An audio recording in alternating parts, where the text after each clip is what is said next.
2024 లేదా 25లో డిగ్రీ లేదా బీటెక్ చదివారా? సాఫ్ట్‌వేర్ జాబ్ కోసం ఎదురు చూస్తున్నారా? అయితే కోడ్ జ్ఞాన్ 100 డేస్ కోర్సులో చేరండి. జాబ్ సాధించండి. హలో సాయిరామ్ గారు. హలో అండి. చాలా మంది స్టూడెంట్స్‌కి పర్సెంటేజెస్ బాగున్నప్పటికీ కూడా జాబ్స్ ఎందుకో చాలా తక్కువగా ఉంటూ ఉంటాయి. అండ్ అన్‌ఎంప్లాయిడ్‌గా కొంతమంది మిగిలిపోతూ ఉంటుంటారు. ఆ రీజన్ ఏంటి అంటారు? స్కిల్ లేకపోవడమా? లేదంటే ఇంకేదైనా ఇంప్రూవ్ చేసుకోవాల్సిన అవసరం ఉంటుంది అంటారు? అంటే మా పర్సంటేజ్ పాయింట్ చూసుకుంటే ఇవన్నీ కాలేజ్‌లో వాళ్ళు రాసిన ఎగ్జామ్స్‌కి వచ్చే పర్సంటేజ్. ఎగ్జామ్స్ అన్నప్పుడు అదంతా కూడా థియరిటికల్‌గా ఉంటదన్నమాట.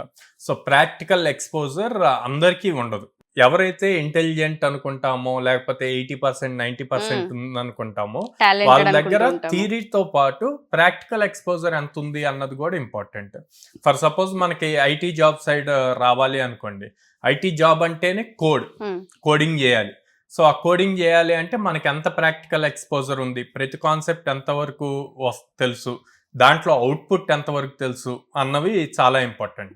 సో సింపుల్ గా ఈ కోడ్ అనే 4 letters ని నేను మీకు ఎక్స్ప్లెయిన్ చేస్తాను. సో సి అన్నంటే కాన్సెప్ట్స్. సో ఏం కాన్సెప్ట్స్ నేర్చుకుంటున్నాం, ఏదైతే థియరిటికల్ గా నేర్చుకున్నామో దాన్ని మనం ప్రాక్టికల్ గా ఇంప్లిమెంట్ చేయగలుగుతున్నాము. అంటే ఇప్పుడు ఫర్ సపోజ్ మీరు అర్థమెటిక్ రీజనింగ్ వీటిల్లో తీసుకుంటే వాటిలో మీరు ఏదైతే సాల్వ్ చేస్తారో మ్యాథమెటికల్ ప్రాబ్లమ్స్ వాటన్నిటిని కూడా కోడింగ్ లో కూడా సాల్వ్ చేయొచ్చు. ఎవరైనా స్టూడెంట్ అట్లాగా అర్థమెటిక్ రీజనింగ్ వీటిల్లో సాల్వ్ చేసేయి కోడింగ్ పాయింట్ లో కూడా సాల్వ్ చేయగలిగారంటే చాలా ఈజీగా హైయెస్ట్ ప్యాకేజెస్ క్రాక్ చేయగలుగుతారు. ఆపర్చునిటీస్ చాలా ఉంటాయి అన్నమాట. సో నెక్స్ట్ ఓ అన్నప్పుడు అవుట్పుట్. సో అవుట్పుట్ ఏమొస్తుంది అన్నది ఇంపార్టెంట్. జనరల్ గా అందరూ సర్టిఫికేషన్స్ ఇట్లాగా చూస్తారు. ఇక్కడ కావాల్సింది సర్టిఫికేషన్స్ కాదు, మనం జాబ్ ఓరియంటెడ్ వెళ్తున్నాం కాబట్టి సర్టిఫికేషన్స్ మీద ఫోకస్ కన్నా కూడా ఎన్ని రియల్ టైం ప్రాజెక్ట్స్ చేయగలుగుతున్నాం అన్నది ఇంపార్టెంట్. సో ఆ ప్రాజెక్ట్స్ రియల్ టైం అన్నప్పుడు మనం క్లౌడ్ లో డిప్లాయ్ చేయగలగాలి. డిప్లాయ్ చేసి జనరేట్ చేసిన లింక్ ని మనం యాక్సెస్ చేయగలగాలి. ఓకే, సో అలాగా అవుట్పుట్ బేస్ చేసి చేయాలని. Next D for dedication. So ఎంతవరకు డెడికేటెడ్ గా వర్క్ చేస్తున్నాం. జనరల్ గా స్టూడెంట్స్ పాయింట్ లో మాట్లాడితే అరే నాకు ఇవాళ మూడ్ లేదురా చదవటానికి ఇట్లాగా మాట్లాడుతూ ఉంటారు. ఇక్కడ మనకి మూడ్ కాదు, అది మనకి రొటీన్ అవ్వాలండి. బోర్ కొట్టే టైప్ లో వెళ్ళిపోవాలి. ఎవ్రీ డే మీరు కంపల్సరీగా ఈ టైం నుంచి ఈ టైం దాకా ఈ సబ్జెక్ట్ ప్రాక్టికల్ నేర్చుకోవాలి, స్కిల్ నేర్చుకోవాలి, ప్రాక్టీస్ చేయాలి అన్న పాయింట్లో ఎవ్రీడే అదే చేయాలన్నమాట. ఓకే, నెక్స్ట్ ఈ ఫర్ ఎగ్జిక్యూషన్. ఎలా ఎగ్జిక్యూట్ చేస్తాం, మనం నేర్చుకున్నాము, కాన్సెప్ట్స్ నేర్చుకున్నాం, ప్రాక్టికల్గా స్కిల్స్ తీసుకున్నాము, ఓకే డెడికేటెడ్గా ఉన్నాము, ఫైనల్గా అవుట్పుట్కి ప్రాజెక్ట్స్ చేయగలుగుతున్నాం. ఎగ్జిక్యూషన్ అన్నప్పుడు మనం దీన్ని ఎట్లా ప్రొజెక్ట్ చేయగలము అన్నది ఇంపార్టెంట్.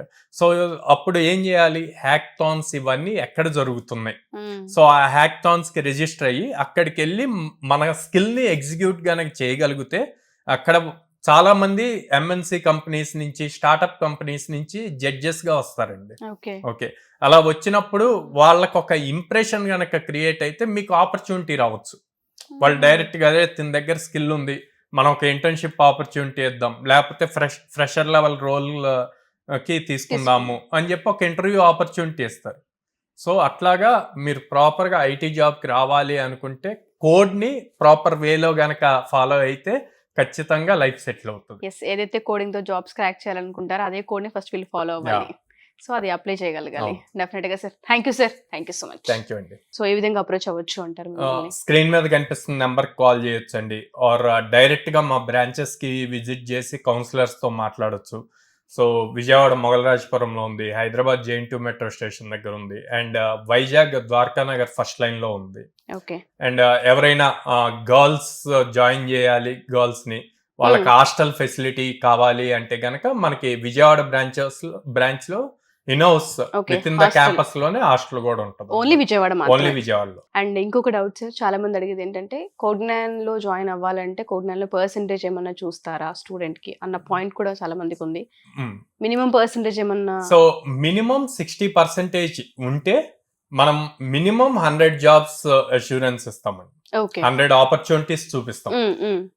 లెస్ దాన్ 60 ఉన్నా కూడా ఆపర్చునిటీస్ వస్తాయి, కానీ తక్కువ వస్తాయి.